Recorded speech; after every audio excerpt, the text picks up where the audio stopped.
Welcome to the Small Steps, Big Wins podcast. I'm dedicated to helping you take control of your life. Together, we'll explore practical tips, expert advice, and inspiring stories to help you overcome obstacles and achieve your goals. Making small changes is possible and can lead to big results.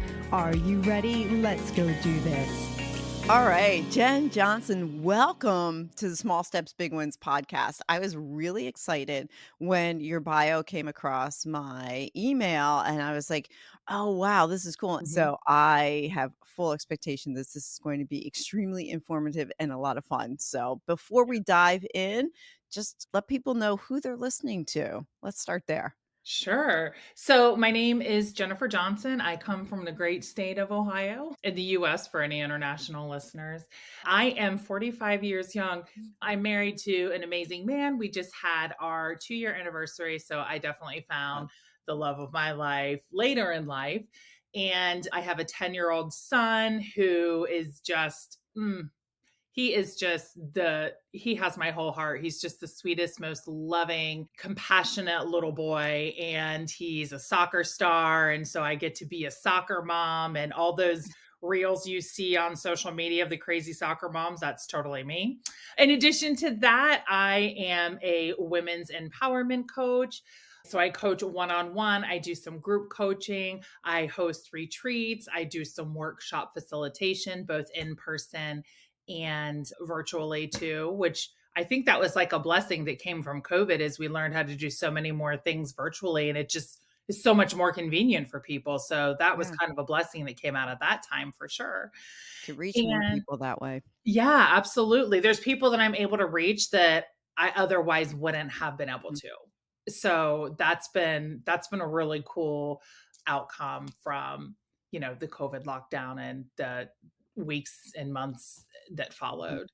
Well, let's start with the coaching because Sure. you and I have had some really good conversations before we hit record. So I want to Mhm. capture and just continue the conversation with Yeah. that. And you are a women's empowerment coach, but I want to say right from the outset, any guys that are listening, I don't want them to tune out because Jenn and I talked prior, and we're going to actually address the guys as well on how they can help their women who are going through Mhm. transformational change. So I don't want anybody to tune out on that one. And you know what? Honestly, a lot of what we talk about can be applied regardless of gender. Totally. So I don't want to lose anybody to have them turn off at this moment. So before Yeah. we jump in even more, what was one of the hardest things you had to overcome in your life, and what were some of the small steps you took that helped you get started? Mhm, mhm. I would say one of my bigger obstacles was, really truly starting my life and exploring, my calling, my passion, all of that later in life and as a single parent, because I was a single parent for about 7 years before I met my husband. And doing that as a single parent was really scary. And, it comes with its own set of limitations. I mean, obviously, there's the financial limitations, but there's also the time. There's, whenever you say yes to one thing, you are forced to say no to another thing or things. And in this case, I got really clear that by saying yes to some of these parts of my calling and my purpose, it was going to mean me saying no to some things with my kid. Mm, And that was really challenging. Obviously, the finances, that was a big barrier too, because I was living off of one income, taking care of my little, and we live in a nice neighborhood that has good schools. And so there's a cost that comes with living here, right. and doing it on my own was really challenging. And and I think as single moms, it's so easy to fall into this narrative that at all cost I must provide.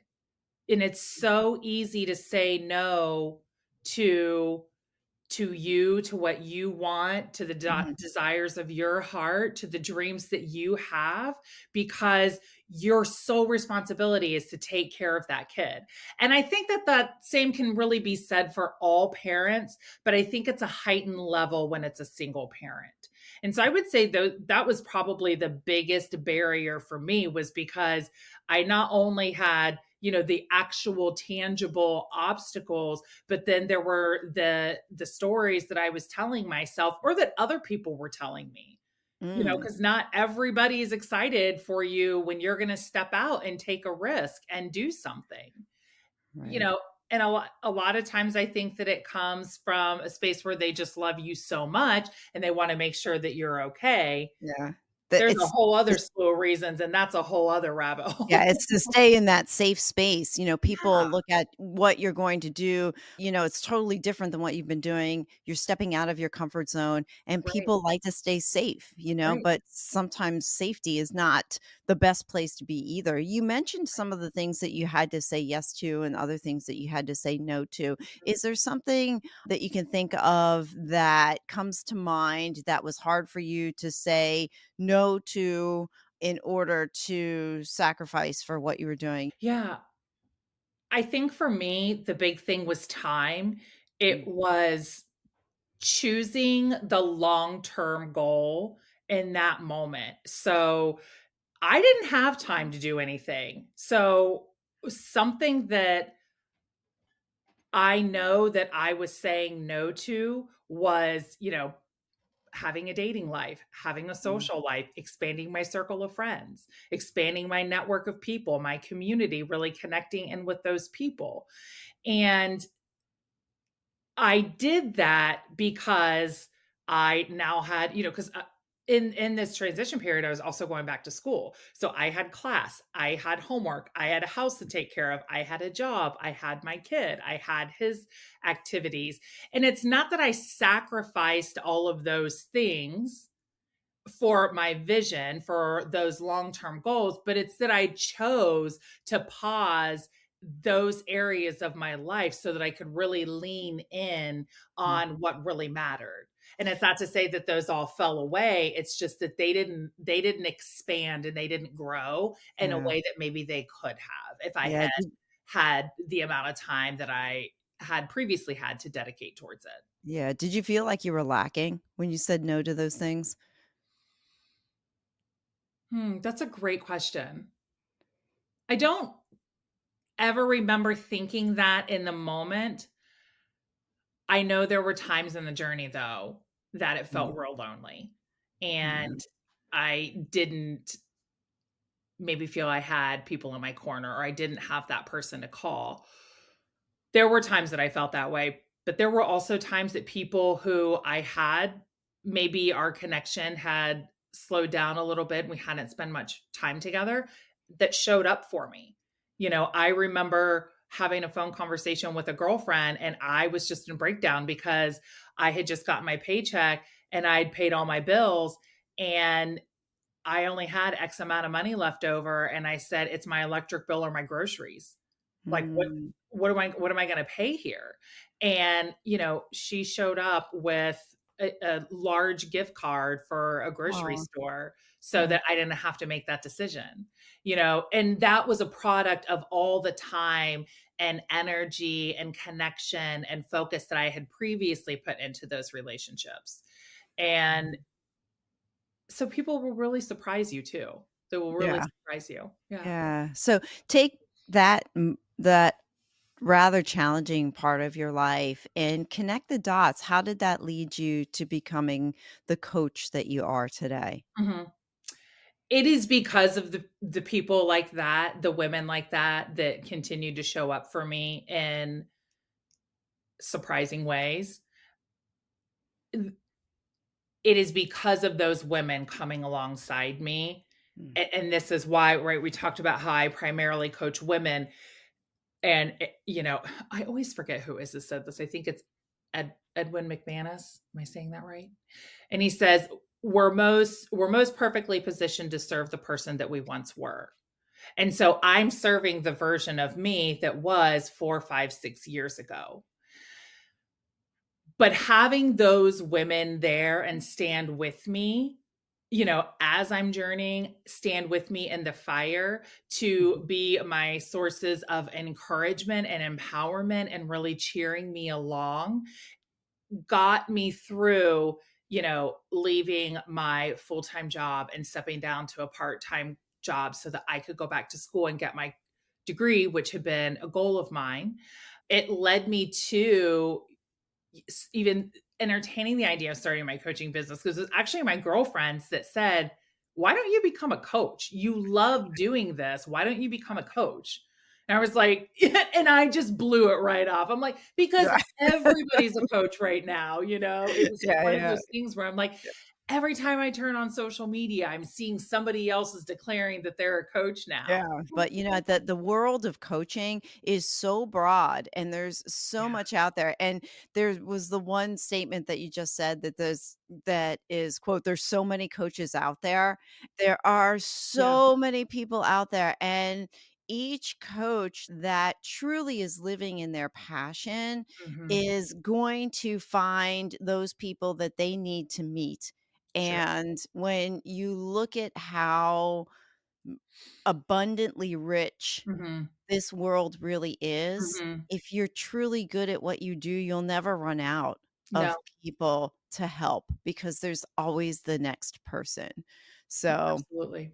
yeah, it's just so following your heart and going after that. And actually, I wanted to ask you, you talk a lot about creating the life that you want, Mhm. and you coach women, primarily women, who are looking to create the life that, quote, "sets your heart on fire." Yeah. And we hear that statement, "Just go create the life you want," but there are obstacles there. So what are some of the common obstacles, maybe lies that women face or tell Mhm. themselves that would prohibit them or impede them from creating the life they want? And if you want, define creating the life you want, which is so broad.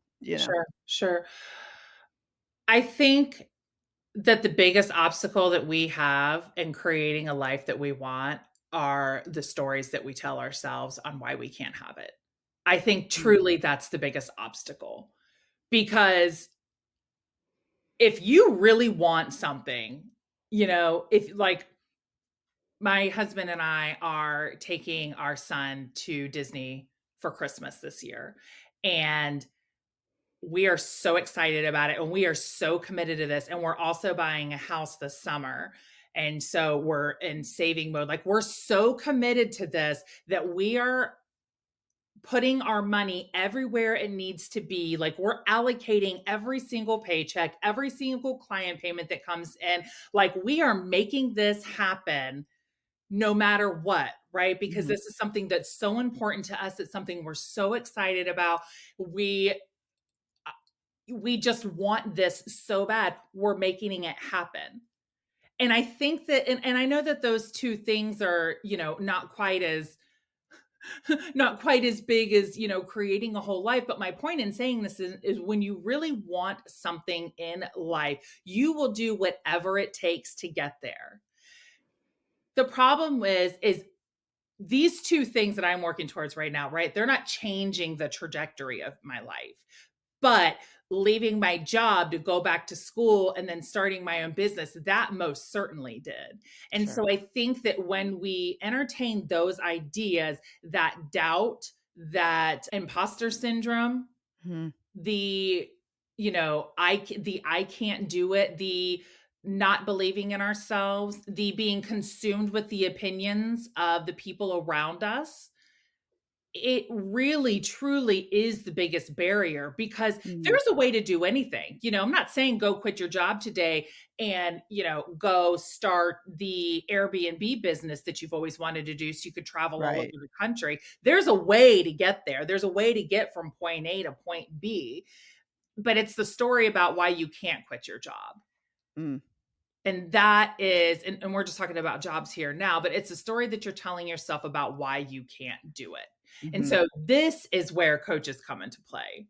No matter what kind of coach it is, right? Like I work with women. There's ADHD coaches, there's financial coaches, yeah, there's coaches for anything. There's, narcissist recovery coaches. There's coaches for anything. So it's mhm, identify that limiting belief and attack it. Don't mhm, let it consume you. And in full transparency, like I've definitely been there before. So, I'm I think not we like, all have. I think we just get stuck at the limiting belief, and here's the difference. It's you've got the limiting belief in front of you, uh-huh. and it's almost like you have a fork in the road. You can choose to believe the limiting belief, and it'll do just that. It'll limit you, or you can choose to change the narrative of the limiting belief. But Right. in doing so, there's something that has to click that makes you believe Mhm.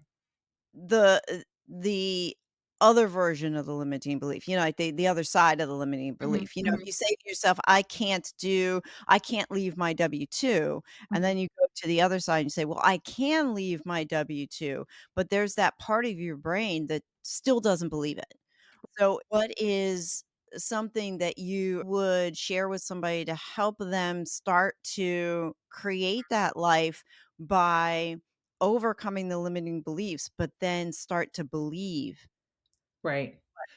they're I would starting to create? Yeah, I would say it's getting really clear on what it's costing you to Mhm, let that limiting belief take over your life.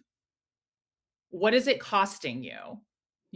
Because odds are you're probably showing up at work, half in, half out. It's probably draining you. You're probably using all of your personal time or vacation time to make your week shorter. I know I was. yeah. Just use it. I'm like, I just can't get through this week. I need it to be the weekend already. I'm going to take a personal day on Friday. Like, what is it costing you? Because it's likely costing you something energetically. And that is impacting every other area of your life. So, checking in with your partner, checking in with your kids, checking in with your relationships. What is it costing you to stay in that position? Because staying in that place where you're so unhappy, where that limiting belief is just consuming you, is actually harder than breaking through it. It's just you have a greater history with that limiting belief.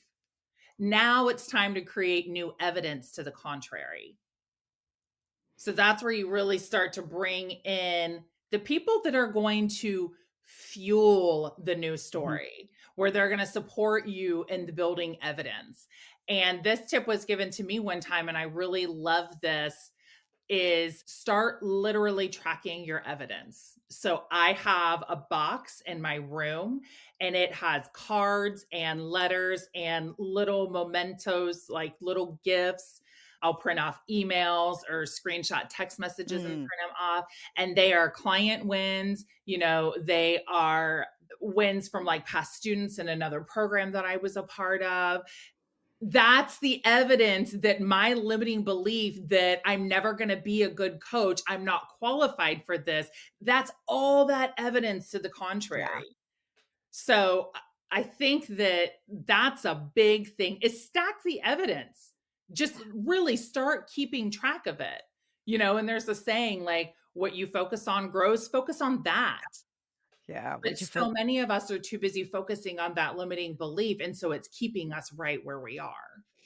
Yeah, the negative tends to be more familiar. I don't know Mhm. why our brain does that, but we go to that worn out path where you almost sometimes feel better in the negative than you do in the Right, positive. right. And it, I wonder if it has something to do with a cultural perspective or just something that our brains just do. But like you said, accumulate all that evidence. Mhm, Success leaves clues. When you're creating the life that you want and you're mhm, stepping out of your comfort zone, there's a level of fear there mhm, that starts to creep in because you're mhm, going to change your life. You're going into an unknown. You have a quote on your website that says, quote, "When I dare to be powerful, to use my strength in the service of my vision, then it becomes less and less important whether I'm afraid."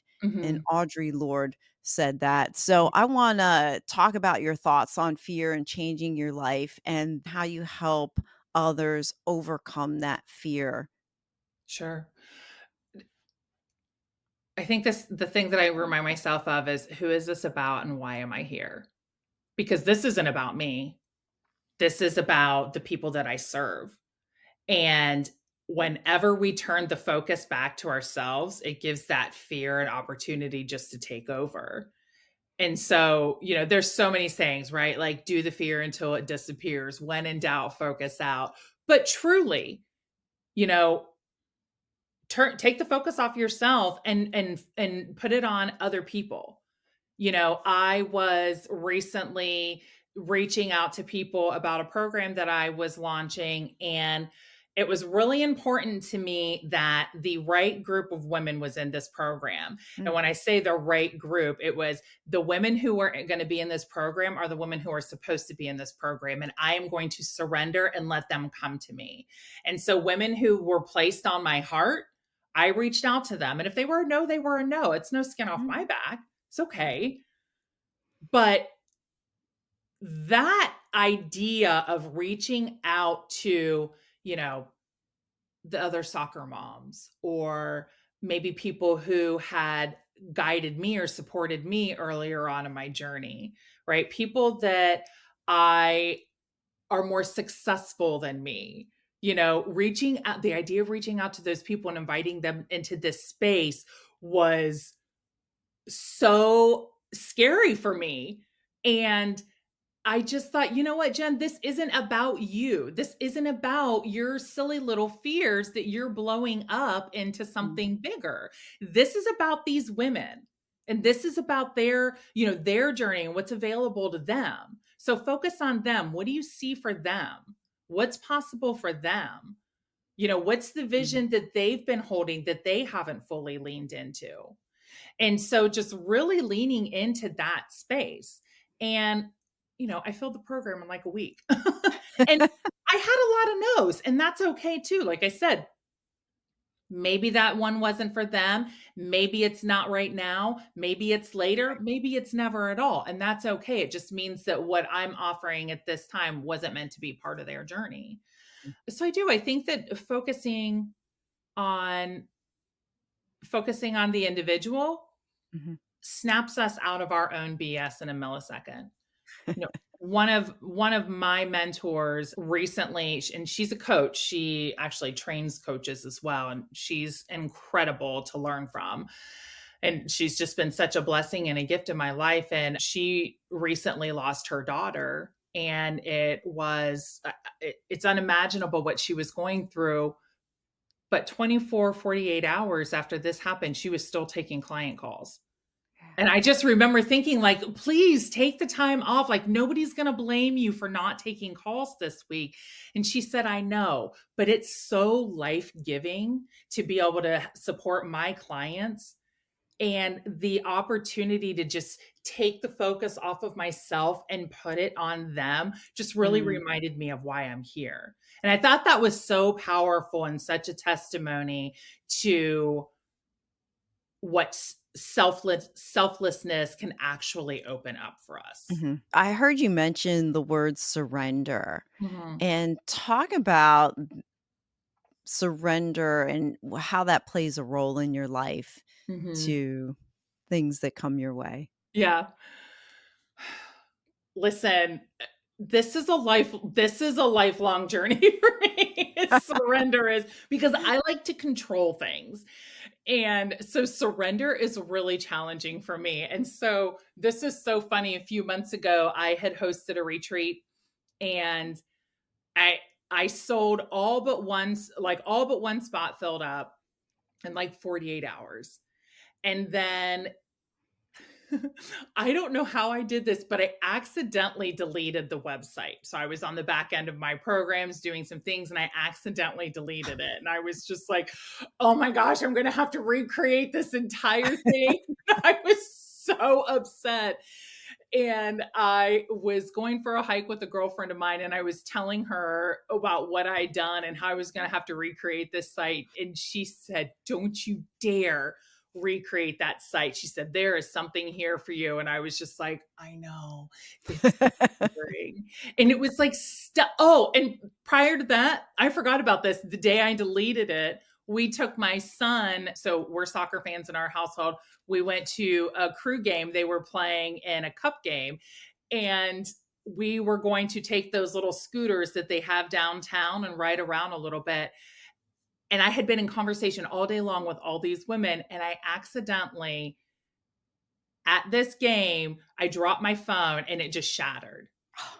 And so the entire rest of the night, it was about 48 hours. I was totally out of pocket. So all these women that were like in conversation with me about this retreat no longer had access to me or me them. I had deleted my Oh website my for this gosh. retreat. And I was like, what is going on here? And I said, okay, this is me being called into surrender and S trust that the women that are supposed to be there that weekend Yeah. are going to be there. And let me tell you that I had a vision of 5 women joining, and I ended up with 12. And Wow. I never had a website for it again. Like, I think I What created did what did the universe show you out of all of that happening? that my purpose on this earth is larger Mm, than even I can imagine. And how silly of me to think that I could control it. wow. And so the women and some of the men, because I do work with some men too, the women and the men that I am on this earth to serve are going to find me with a website or not. You know, they're going to they're going to get a hold of me if they That's a can't good reach me point. on my cell phone. That's a Our good paths point. are going to cross somehow or another. Like Yeah. we were meant to come together. And so my purpose on this earth is bigger than me, and it's bigger than how I think I can control it. And so it's just Mm, that constant reminder, stop controlling, release, surrender. Like, mhm. who are you calling in? You know, and just let it be. Truly, just let it be. And it doesn't mean that I still, don't grind at the times that I have to grind. Right, But right. it's a real good opportunity to check in, like, why am I grinding right now? Mm. Am I trying to control, or do I have a list of to-dos that I truly get to get done, right? Oftentimes I'm trying to control it. Things aren't going how I want right now. So I'm gonna, I don't have, yeah, it's like that retreat for purpose. I have to sell the spot. I have to get the spot filled. I have to get the spot filled. Why? It's been 48 hours. The retreat wasn't for 2 more months. I had all kinds of time. I was just trying to control it. And so when I Yeah. released the control, when I let it go, when I totally surrendered, 7 more women found their way to me. Wow. Yeah. Wow. How'd that make you feel when that happened, when you let that go and then that was the outcome? I'm telling you, it was something pretty spectacular. Because Yeah. and there are so many times where I remember that weekend taking a step back and I thought, I can't believe I get paid to do this. Wow. Yeah. I can't Yeah. believe that my calling and my purpose is to just pour into these women and to listen to them, even open in ways, many of them were current clients, but listen to them open in ways that maybe they hadn't yet. It was almost like all the work that we had been doing to that point brought us right where we are. And then everything just opened up. And I'm like, oh Wow. my gosh, we have such this beautiful, beautiful place to go Yeah. now.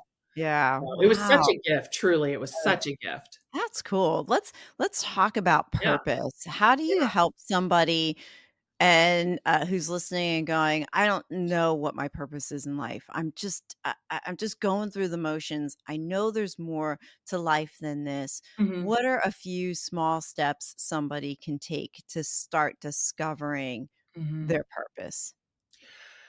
There's a couple things. One is notice the places and the spaces where you really feel lit up, where you just are like, "Oh man, I could totally do that again." So notice those trends. Notice where you really come to life and you are your best version of yourself. That's probably some place to start looking.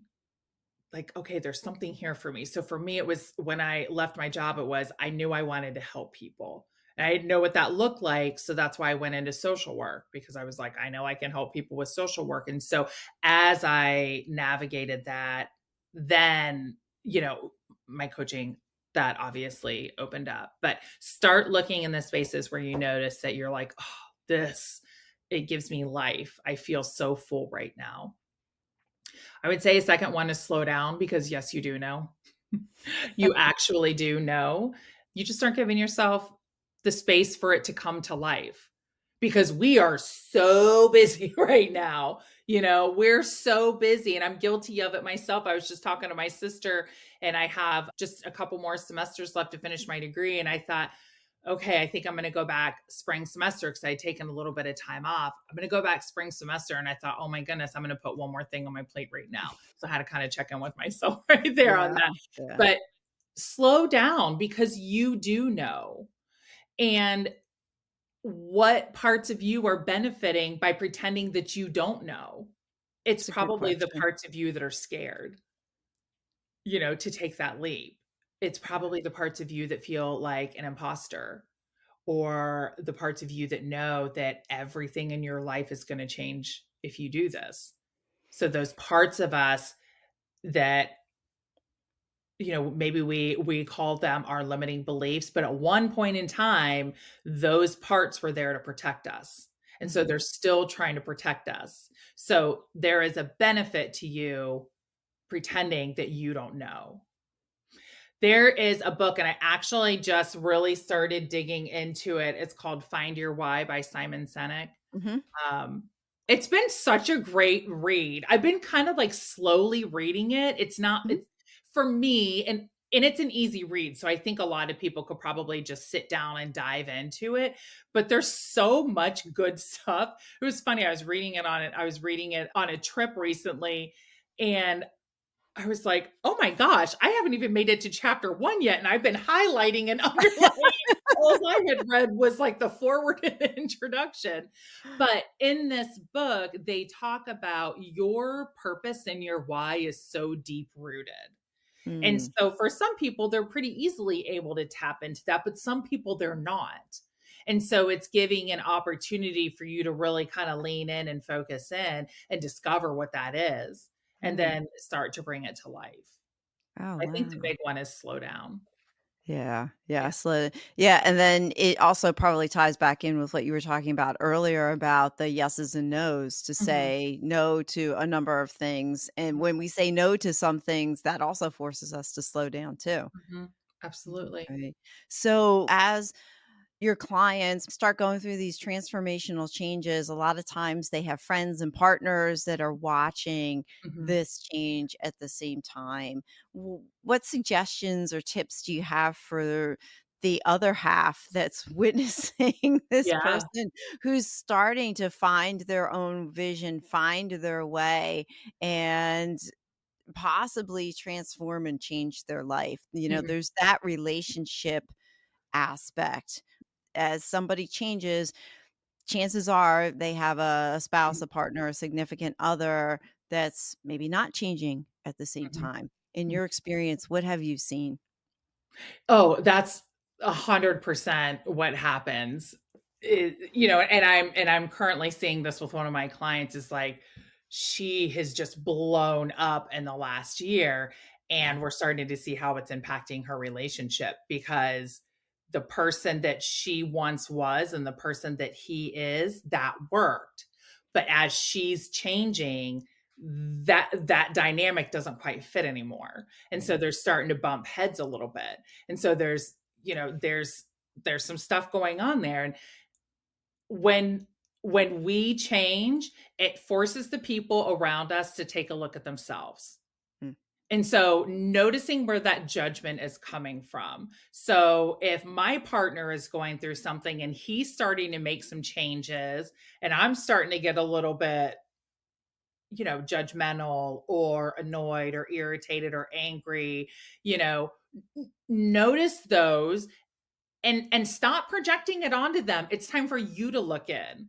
Why is that triggering you? Why is that bothering you? And it's okay to say, well, because before I used to be able to run the show. Before it was my way or the highway, and she just went along with anything because she Yeah. didn't really care. But guess what? Now she cares. So now you get to learn to compromise. You get to learn to like hand the reins over Yeah. sometimes. And I would say don't be afraid to lean in and get support yourself. And it doesn't have to be coaching. Perhaps it's talk therapy, but perhaps it's coaching, or picking up a book. There's something available for you here. That's why it's pinging you. Yeah. And so it's your chance to do your own work. And what a gift, too. Like, what a gift.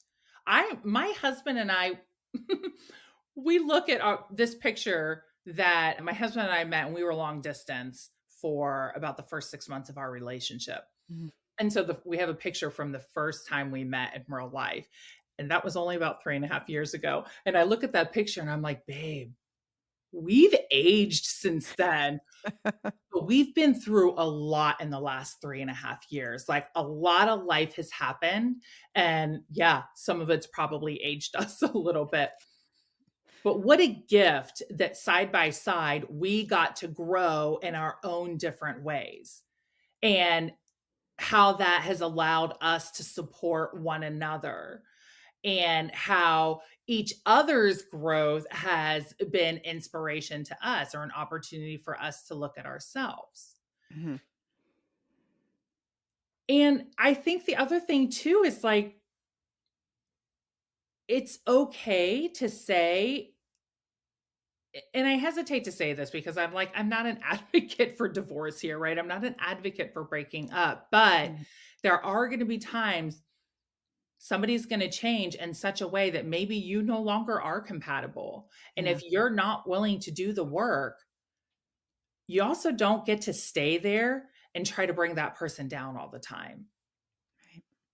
And if you are doing the work and you're growing, and like your life is like becoming the thing that you always dreamed about, and your partner's not aligned with you, you don't get to stay with somebody who's not inspiring you, empowering you, encouraging you every day of your life. I read this book when I was single. It's called Single is Your Superpower. It was some book that I saw on Facebook, and I don't know, I bought it. I can't even think of the guy's name, Casey something. I can't remember his name. But anyways, it's a cute little book. One of the things that he talks about is when you're single and you're dating, don't make a non-negotiable list, but make a vision for dating. And he goes into explaining Mm. why you don't want to do the non-negotiables. But he talks about making a vision for dating. And so at this point in time, I was dating. And so I got really clear on what this vision was for me. And my vision was, I want a partner who is the co-creator of joy in my life, and was who is the co-creator of joy and is my biggest cheerleader. I'm probably butchering it a little bit, but it was really important to me that someone was going to have fun with me, and Mhm. somebody was going to be my cheerleader. And when I Yeah. got really clear on what that vision was, I met my husband just a month later, and he is truly, maybe rivals my mom, my biggest cheerleader. He's always cheering me on. And that has made all of the difference in my ability to grow my business and expand my business and succeed. Because I'm clear that if I had a partner who was not being the supportive, I would not be where I am today. And so I think that's also a takeaway. Like, check in with yourself. If you are not Yeah. your partner's biggest cheerleader in every area of their life, how selfish of you, really? Yeah. How selfish of you? And we all get to have that. We all get to have that. And just to like touch on this real quick, like, I have a handful of clients that are going through this, and they chose to go to counseling. Yeah. I'm like, heck yeah, I'm cheering them on, because Right. not just one of them gets to be living their best life. They both get to be living their best life. Yeah, yeah. I love that what you were talking about, having your partner come alongside of you and growing at the same time. Mhm. And you mentioned that you come alongside each other in the challenges and difficulties, and instead of going other ways, instead of being judgmental or pointing fingers or going at each other in the midst of Mhm. difficulty. They come alongside and then find the superpowers and be able to lean into Yeah, those and help one another and cheer each other on, even in the midst of struggles and challenges. absolutely. What's one thing you and your husband do that when you're in the midst of a struggle or something that's Mhm, just really happening there, how do you help each other stay positive and cheer each other on when mhm, there's a challenge? mhm. I would say the first thing is we let each other have our feelings. And so maybe it's I get to lay in bed and cry and say all the reasons why I can't do it. Right? Just let the feelings move through Mm, you. Just don't let them take up residence. Don't let them unpack and set up shop, but let the feelings move through you. Say them, cry them out, whatever it is that you do to release them, like go to the gym, hit the punching bag, go for a run, cry it out. Like I love to cry it out in a hot shower. That is how I let stuff go. I get mm, in a steaming hot shower and I will just cry it out. And then he'll be like, okay, now let's really talk about this because you can do it. You are actually doing it right now. What's the real story here? What's the thing that's really bugging you right now? And we'll just kind of like break it down and get granular. And also he's so good about this too, is he'll be like, what do you need from me right now? mm. It's a Like good question. it is. And he's a coach Question. too. And so he'll say, like, what do you need from me right now? Or who do you need me to be? Because sometimes I just need him to be my husband. And so I just need him to let me vent and stomp around and whatever. I just need him to let me be mad or sad or frustrated or Mhm. whatever it is. But then, or there are times where I'll say, I need you to be a coach. I Mm. need you to be coach Stu. I need you to help me break this down. And so he's really, really good about doing that. And I find that to be really supportive too, because I think that just in general, and I notice I do this too, especially with my kid, like I tend to want to like jump in and rescue him. I want to make him Yeah. feel better. Don't I we want him to feel all? better. You know, Yeah. don't we all wanna do that? Yes. It's a great question to ask, "What do you need from me right now? How can I Mhm. help you?" Yeah, Because then that puts it back on them and then puts you in the position to be able to serve them in the way that they need it, not in the exactly. way we think we need it. And me as a mom, I have 3 kids, and you're a mom too. I think as moms, we go in and we wanna just fix problems. Oh, yeah. We want to fix Yes. problems, give our kids solutions. We don't want them to hurt or struggle. And we do the same thing with our spouses, significant others, close friends. We can do it with them too. We just always want to come up with that, oh, well, wait, I see your solution, as opposed to asking the question, what do Mhm, you need from me right now? How can I mhm, help you? mhm, To meet them right where they are. mhm. So, I love that. I'm glad you brought that up, and I Yeah. love that suggestion. So, I ask a couple questions at the end of every podcast. You already answered one of them, a favorite book, and that was Know Your Why by Simon Sinek. So, we'll It's go been a great we'll one. go with that one. Another question I ask is, what is one question or topic you wish I would have asked about, and how would you have answered the question or expanded on the topic? Oh, so good. That's such a good one.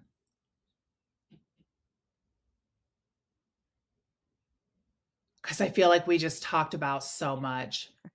I think something that's really important to me that we didn't touch on what is how we how we give permission to everybody around us by the person that we are, by the actions that we take, by the way we are being. And we kind of skirted the issue a little bit, right? We're talking about my kid, for example. There are some things that I've gotten to say no to. And, as much as I show up for him and I do, sometimes I cannot. Sometimes I have to choose, you know,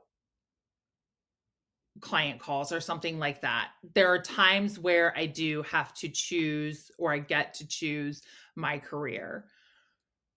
But I think what's most important about all of this is I am his permission to go for what you want, no matter the age, no matter the stage, no matter the status. So what he's seeing right now is a mom and a stepdad who are committed to their dreams, and it doesn't matter how old we are. It doesn't matter Mhm. what our circumstances are. And so he's going to do that too. We are his permission to do that. When I was a single mom going back to school, can I tell you how many women that I knew that were single parents that were like, you've inspired me so much to go back to school. I'm doing it too. And so, and then they're going back to school. But there was that person for me too, right? Like there was my friend Candace, who was a single mom of two, and I'm watching her go back to school and get her master's. And she was permission for me to do the same thing. And so, in every area of our life, whether it's good or bad, I'm saying that good or bad in parentheses, Right. we are teaching and we are giving permission to the people around us to do the same thing. And so, like, kind of checking in with yourself, like, this, I'm also like a huge advocate for being your first priority, not your kids being your first priority. Because then what happens is you are now teaching your daughter or your son to put other people's needs before him. And how Mm. toxic is that? Right? I don't want my son to have that relationship down the road where he's putting all of his partner's needs before his. And so that's something that's also really important to me is when we give ourselves permission to step into something big and bold and beautiful, we give everyone around us permission to do the same thing. Oh, I love that. Yeah. That's Thanks. great. I'm glad you said that. It just expanded Mhm. my thought, my vision, and also realizing that when I share my dreams and the things that I'm going after, you never know who's listening and you never know where they're coming Right. from and you don't know how that's going to affect them. It could be a conversation with a stranger in the grocery store and they could walk Totally. away changed, Yeah. so it's not just those that are closest to us, but Absolutely. it's that we're living that authentic life, that real life in front Mhm. of others rather than denying ourselves, and then not living our dream. So, Yeah. as we close, what is one small step that someone can do today that's going to help them change their tomorrow? Ooh, good question.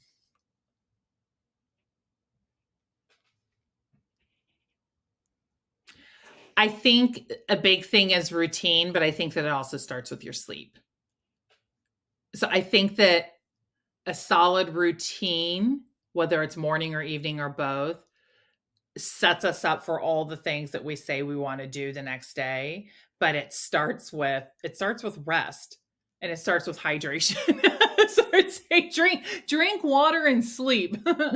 No, because it It's does so matter. simple. Yeah, it does matter. Yeah. No, and there's a science behind that too. Yeah. I've just been through a coaching program and it does. It's the eating, sleeping, and moving are the three top self care things that you need to do. And what that looks like for everybody is different. So I'm glad Mhm. you said that sleep is a priority and there's science out there to back that up. And hydration, Absolutely.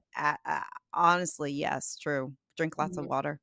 Mhm. So I know. I'm I know that glad you sounds said so that. basic too, and I I wish that know. I had something more mind-blowing, but truly, Yeah. it No, get a good night's sleep is a small step that can and would have big results.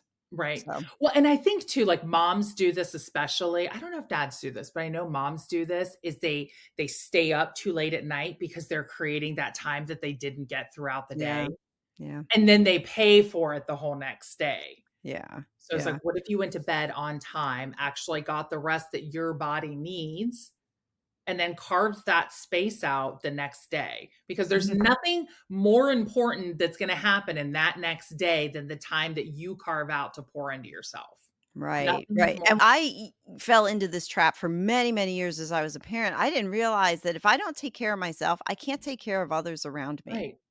It's So, put your oxygen mask on first. right, right. I never heard that decades ago, and I always put everybody else first, and it's been quite a transition in my own life to turn Yeah, around and say, "You know what? No, I've gotta come first. I have to show up for me first, and then that allows me to show up for everybody else that comes into my life 100%. in that particular day." So, Yep. Jen, how can people find you and reach out to you? You can find me through my website. It's jennjohnsoncoaching.com. If you want to even just schedule, a connection call, it doesn't cost you anything, and it's, like no pressure. But if there's something that you heard that maybe, you would like a little bit of, for me to elaborate, or a question or something like that, you can schedule a connection call through my website, or you can email me as well. Perfect. Thank you. This has Yeah. been a great conversation, Oh, Jen. great. Thank you Thank so much for you. the gift of your time. I Thank appreciate you. you. Yeah. Thank you so much for having me. This was great. Thank you for listening to another episode of the Small Steps, Big Wins podcast. I value your time with me, and I seek to make every moment count. In order to make lasting change in your life, listening is usually not enough. So I want to ask you, what practical steps are you going to put into action today as a result of listening to this podcast? Remember, any step, any action, no matter how small, starts your journey to a big win.